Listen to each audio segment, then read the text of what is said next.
Welcome to Conversations by Courage. Thank you for coming. I'd like to start out by just introducing yourself, your name, and where you're from. My name's Chris Red. I am from San Francisco, California. Cool. So tell me a little bit about San Francisco. Well, growing up in San Francisco, I grew up in the height of the tech boom. So many companies like Uber, Lyft, Twitter, whatever, were all kind of reshaping the city as I grew up in it.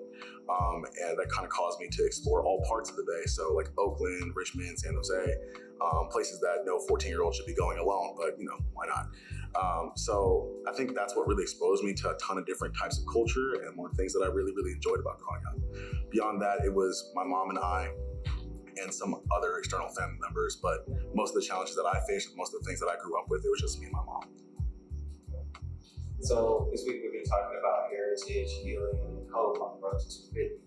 I want to start us off with exploring heritage, and I want to definitely hear the story of this particular artifact you brought. Okay, so this is my grandfather's baseball bat, and he grew up, he was in the same house that I was growing up in until the age of 11 years old. He was the only father figure that I'd ever really known, and was a huge instrument in architecting who I am as a person today. He was the first African-American baseball player and basketball player for the University of Arizona. He was the first chief investigator for the city of San Francisco, and I found out today that for the state of California. So he had a day commemorated to him in San Francisco, and all the conversations that I had with him when I was a kid, really, really did stick with me. And I feel like a lot of the man that I am today has kind of come from his influence, and that's something I really appreciate. What lessons has he taught you? What values has he instilled? So basically, he was always someone that did his best to provide for his family and made sure he never stepped away from a challenge and never faltered. There were always times where, yes, he might hesitate at things, but it was never a situation where he backed down. He more re-strategized. So I feel like that's kind of the biggest lesson that I've learned, is to kind of sit with myself, make sure I know what I'm doing, and make sure I can be a member of a productive family or productive society at the very, very least. And so now we're kind of exploring this theme of healing. Now that we're kind of exploring our heritage, I'm curious to know, a lot has happened since the pandemic, since 2020. What do you wish to remember about this time? I feel like the biggest thing that I wish to remember about this time is how much love this world is kind of really realizing it needs. I feel like love is kind of more of an asset than we've ever really recognized. I didn't grow up with that large feeling. The entire feeling that I had growing up was money, assets, people, they were all capital of some kind, but I feel like people are recognizing more and more how much love really matters. I feel like you can see that from the uniqueness of artists who are coming out in the music scene to the people that are even in this room, that even this whole project, we recognize that love is kind of a really healing factor that we do need. And I feel like I want people to remember what the beginning of that national love at the very least looked like. And has there been any myths or stories that have died since 2020, since the pandemic, or anything that's come to life for you? I feel like the biggest thing for me that's changed is thinking I had time to not pursue my passions. I feel like before the pandemic happened, people always thought that there was more time to pursue things, there was more time to just mess around for a little while, then go after what you really wanted. And I feel like that's kind of not what people think anymore. We've kind of recognized that life can change on us at a quick moment.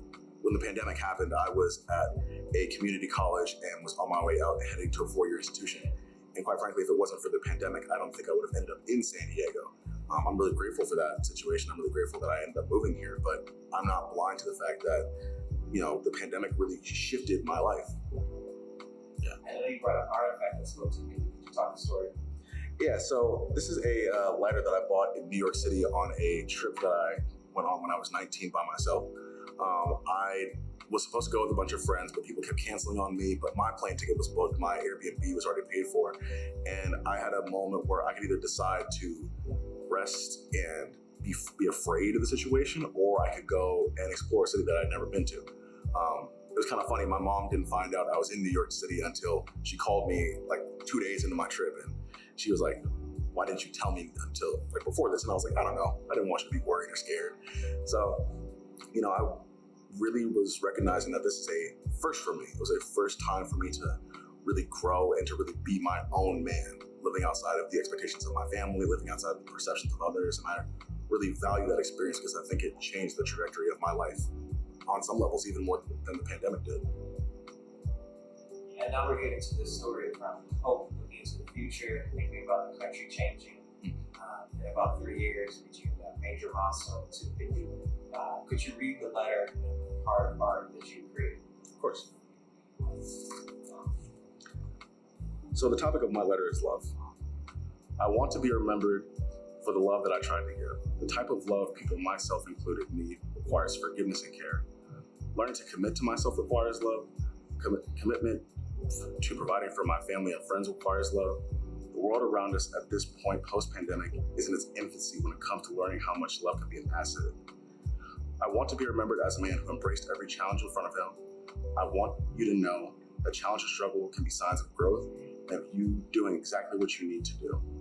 Don't become the people who deify struggle and not love. Both are constants in life, but only one should be the essence of what life is. I love you. Thank you so much.